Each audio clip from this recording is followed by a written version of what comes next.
My dog, Max, has this weird habit. Every single night, without fail, around 10 p.m., he stands in the living room and barks. Not just any bark, but a deep, guttural, protective bark, aimed squarely at the darkest corner of the room. It used to creep me out, but after months, it just became part of our nightly routine. I'd chuckle, say, "Good boy, Max.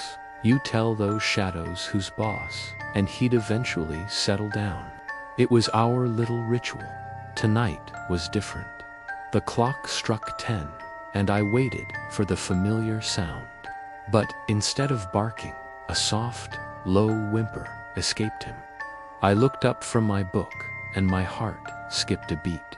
Max was staring at the corner, but his hackles weren't raised. In fact, his entire body was relaxed.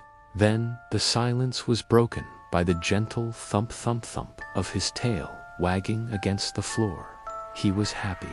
I slowly lowered my book, my palms suddenly slick with sweat.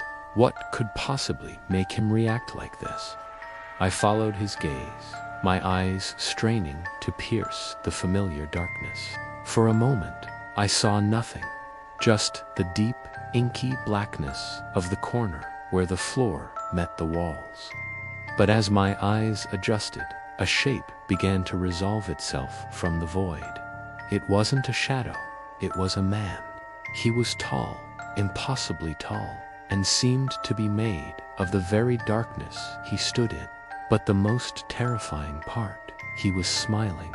A wide, friendly smile.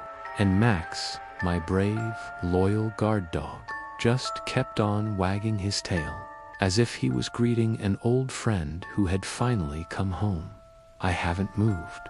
I can't. The man is still smiling, and Max has started to trot towards him. What do they know that I don't? Thanks for listening to my story. If you enjoy tales that send a shiver down your spine, don't forget to hit that like button and subscribe for more. Stay safe out there.